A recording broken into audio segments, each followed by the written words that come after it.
What do you think about Kamala Harris? She wants to make it look like she's going to be different than Biden or different than Trump on the Palestinian issue, but I don't think she will. I think she's afraid of the Israel lobby. And she has a history of supporting the U.S. special relationship with Israel and saying that Israel has a right to defend itself as it conducts its illegitimate operation in which it is an occupying entity bombing their occupied population and killing over 15,000 children. The Fourth Geneva Convention, Article 49, clearly states the occupying power shall not deport or transfer parts of its own civilian population into the territory it occupies. And the external occupation of Gaza was illegal under international law. They were under a blockade. Israel controlled all entry and exit of people and materials. 94 to 97% of the water was undrinkable. They practiced calorie restriction into Gaza. A high percentage of the children were anemic. There was a high percentage of unemployment in Gaza prior to October 7th, about 40 some odd percent. And that was related to the blockade. Also, journalists like yourselves in Gaza are being targeted. 140 Palestinian journalists have been killed since October the 7th and dozens wounded. More journalists have been killed in Gaza than in World War II. In the Gaza war, where there's only 2.3 million people,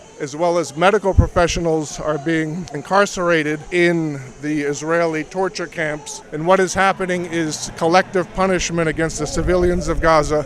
And we won't stop until there's an end to the occupation. If we don't get a ceasefire and an arms embargo overall, I don't think they're going to win the election. I think we get Trump again. And in a Trump presidency, the left actually fights. Democrats will do the same thing. They'll just fundraise.